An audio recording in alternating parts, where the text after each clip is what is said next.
وہ PHA اپنے fund سے خرچ کرے گا. انشاءاللہ یہ 2-2.5 کروڑ روپے کا منصوبہ ہے جس سے کہ یہ گنجان آبادی والا علاقہ مستفید ہوگا. جن کے پاس اپنے گھر کے دہلان میں بیٹھنے کی جگہ نہیں ہے, ان فیملیز کے لیے جو ایک ایک کمرے کے مکان میں رہتی ہیں, جن کو کوئی تازہ ہوا میسر نہیں ہے, ان فیملیز کے لیے یہ ایک تفریح کا مقام بن رہا ہے. اور مجھے امید ہے کہ انشاءاللہ اس سے اس علاقے میں ایک خوشی کی لہر میں دیکھ رہا ہوں. سب لوگ مجھے بڑے خوش دکھائی دے رہے ہیں, اور میں نے گزارش کی ہے PHA والوں سے کہ کوالٹی کا کام کریں اور لوگوں کو مطمئن کریں. میں PHA کا دل کی عطا گرائیوں سے جنجوا صاحب آپ کی پوری ٹیم کا دل کی عطا گرائیوں سے شکریہ ادا کرنا چاہتا ہوں.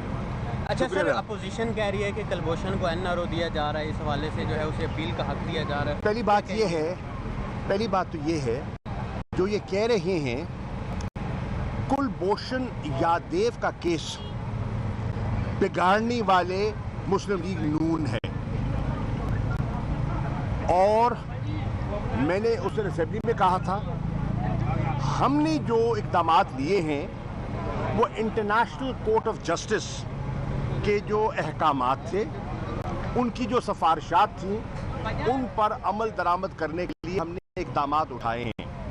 ہندوستان کیا چاہ رہا ہے؟ ہندوستان چاہ رہا ہے کہ اسے کونسل رسائی نہ دی جائے, اور ہم اس بہانے کی آڑ میں دوبارہ پاکستان کو انٹرنیشنل کورٹ آف جسٹس میں گھسیٹیں. یہ ہندوستان کی خواہش ہے. مجھے امید ہے کہ ہماری اپوزیشن کے ممبران نا سمجھی کا ثبوت نہیں دیں گے, اور ہندوستان کے چالوں کو سمجھیں گے, اور ان کی جو فریبانہ کارروائی ہے اس سے اپنے دامن کو محفوظ رکھیں گے. کلبھوشن یادیو جو ہے, ہم نے جو اقدامات اٹھائے ہیں ICJ کی ریکمنڈیشنز پر عمل پیرا کر رہے ہیں, اور اس کے علاوہ کوئی ارادہ نہیں. اچھا, CIA چیف نے دورہ کیا ہے, کیا کہیں گے؟ خفیہ رکھا گیا ہے. دیکھیے, پہلی بات تو یہ ہے کہ انٹیلیجنس کے جو سربراہ ہوتے ہیں وہ کاؤنٹر ٹیررزم کے لیے, گلوبل جو دہشت گردی کی جو جد و جہد ہے اس میں مشاورت کے لیے آتے جاتے رہتے ہیں. اس میں خفیہ رکھنے کی ضرورت نہیں ہے, اس میں کسی سے چھپانے کی ضرورت نہیں ہے, اور یہ نہ پہلا دورہ ہے نہ آخری تھا.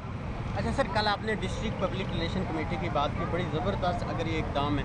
اگر دیکھا جائے تو پنجاب کے اندر یا جو سیاسی نظام ہے MNA MPS کے اختیارات بہت محدود کر دیے گئے, اس تک عوام کی پہلی بات آپ جو بیوروکریسی ہے. پہلے میں سوال سمجھ گیا ہوں. پہلی بات تو یہ ہے آپ کو علم نہیں ہے, ڈسٹرکٹ پبلک ریلیشن نہیں ہے. آپ پہلے چیز کا کوارڈینیشن مطالعہ کیا کریں. ڈسٹرکٹ کوارڈینیشن کمیٹی بنائی گئی ہے. یہ عمران خان صاحب وزیر اعظم پاکستان کے احکامات پر بنی ہے. یہ پنجاب کے ہر ضلع میں بنائی گئی ہے.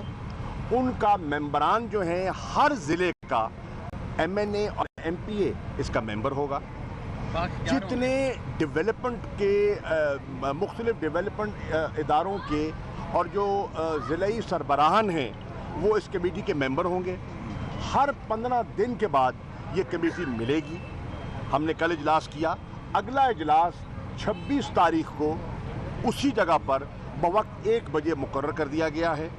میں نے درخواست کی ہے واسا کے MDA سے اور سالڈ ویسٹ مینجمنٹ کے انچارج سے کہ وہ اگلی میٹنگ میں واسا کے متعلق اور ملتان شہر کا جو کوڑا کچرا ہے اس کے اٹھانے کے بارے میں ان کی کیا حکمت عملی ہے, ان کی کیا رکاوٹیں ہیں, کیا مشکلات ہیں, اس پر ہمیں بریفنگ دیں, اور منتخب نمائندگان پھر اپنے سوال جواب کریں گے تاکہ شہر کی حالت کو بہتر کیا جا سکے.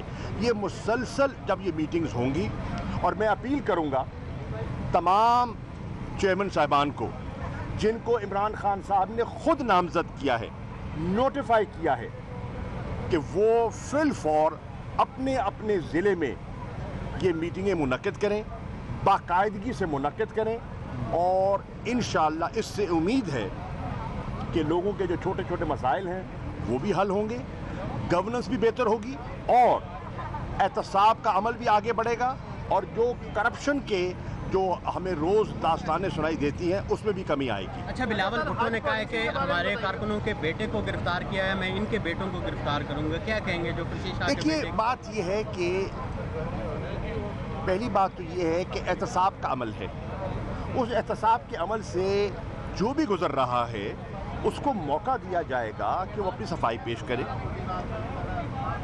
वो अपनी सफाई पेश कर दें तो वो इंशाल्लाह बरी और ज़िम्मा हो जाएंगे। और अगर वो सफाई पेश नहीं करेंगे तो ये एक लाजमी सा एक अमर है जिसको साल हा साल से अवॉइड किया जा रहा था। हम चाहते हैं शफाफ एहतसाब, इंतकाम नहीं चाहते, ना हमारी ये पॉलिसी है इंतकाम की और ना ही इंतकामी सियासत के हम कायल हैं। इज़्ज़तें सबकी कहते हैं सांझी होती हैं, बराबर होती हैं। हम किसी की बिला वजह न पगड़ी उछालने के कायल हैं, न इंतकामी कार्रवाई के कायल हैं। एहतसाब का अमल है, एहतसाब के अमल में अगर कोई रुकावट बनेगा और अगर वो चाहेगा एहतसाब के अमल में करप्शन के लिए इमरान खान कोई एनआरओ दे देगा, कोई मुका करेगा, तो ये ऐसा नहीं होगा। सांसद जनूबी पॉलिसी के बारे में बताइएगा। उन्होंने ऐलान कर दिया है कि जो वहीं पे मौजूद है वो पढ़ेंगे, जो पाकिस्तानी थे या बाकी जाना चाहते थे उसके बारे में आप ये देखिए, सऊदी हुकूमत ने ये फैसला किया है और उन्होंने कोरोना की वबा को सामने रखते हुए और क्योंकि हज पे पूरी दुनिया से लोग आते हैं और उनको खौफ है कि ऐसे नए नए वेरिएंट्स आ गए हैं, ख़ास तौर पे जो इंडियन वेरिएंट है, उससे बचाव के लिए ताकि वहाँ से पूरी दुनिया में ना फैल जाए, उन्होंने ये एक एहतियाती कदम उठाया है और उन्होंने फ़ैसला किया है सिर्फ मकामी लोगों को हज की इजाज़त होगी और उसके नंबर को भी उन्होंने महदूद कर दिया 60,000 तक। इसलिए ये उन्होंने पब्लिक गुड के लिए ये फ़ैसला किया है। यकीनन बहुत से हाजी हैं, बहुत से लोग हैं जिन्हें इश्तियाक था वहाँ जाने का। खुदा करे और हम दुआ गो हैं कि अल्लाह ताला करे कि अगले साल तक वैक्सीनेशन का अमल आगे बढ़ जाए और इस वबा से जान छूटे ताकि लोग अपने हज का जो फरीज़ा है वो अदा कर सकें। एहसन इकबाल साहब, कल आपने बड़ी सैल हासिल की है, बजट पेश हो चुका है, लेकिन एक अफवाहें फैलाई जा रही हैं कि कोई मिनी बजट आने वाला है। आज आप जी पेट्रोलियम के हवाले से मैं अर्ज़ करूँ, वज़ीर टैक्स कल वज़ीर ख़जाना शौकत तरीन साहब की प्रेस कॉन्फ्रेंस का आपने मुलाहिज़ा किया होगा। उन्होंने वाज़े तौर पे कहा है कोई मिनी बजट का उनका इरादा नहीं है। उन्होंने कल पोस्ट बजट प्रेस कॉन्फ्रेंस में उसकी वजाहत कर दी है। एहसन इकबाल साहब ने कहा कि दिफाई बजट में इजाफा नहीं किया गया। पीटीआई की हुकूमत ने एहसन इकबाल को मैं अपने भाई को मुअद्दबाना गुजारिश करूंगा कि बजट की किताब का पहले मुताला कर लें और फिर जवाब दें। पहले उनने किताब पढ़ी नहीं है, तकरीर उनने सुनी नहीं है, किताब उनने पढ़ी नहीं है, बयान उनने पहले दे दिया। बयान देने से पहले किताब पढ़ लिया करें और तकरीर सुन लिया करें। शुक्रिया। हाँ जी सर, जाना इधर ही जी भाई। एक और बात करिए, अपोजिशन आजकल जो अमेरिका वो हवाई अड्डों के हवाले से जो बात ये कई दफ़ा इसका जवाब दे चुका हूँ मैं। कोई हवाई और कोई अड्डा देने का इरादा नहीं है। ऑपोजिशन को बता चुके हैं, वो जानते हैं, वो दिल लगी कर रहे हैं। अच्छा सर, G3 के हवाले से बताइएगा, इकबाल में कहा मेरे पास खारजा शाह महमूद कुरैशी मुल्तान में मीडिया से गुफ्तगू कर रहे थे। मीडिया से गुफ्तगू करते हुए उन्होंने कहा कि कोई झूठ छुपाने की, उन्होंने कहा कि इस हवाले से हुकूमत पाकिस्तान का मौक़िफ़ बहुत वाज़ेह है कि कुलभूषण यादव से मुतालिक जो भी केस था उसको नवाज शरीफ की हुकूमत ने बिगाड़ा, मुस्लिम लीग नून की हुकूमत ने उस मामले को ख़राब किया और इससे पर मज़ीद उनकी जानिब से कहा गया है कि बजट बहुत ही ज़बरदस्त बजट पेश किया गया है। एक अहम खबर आपको दें, लाहौर थाना मस्ती गेट के इलाके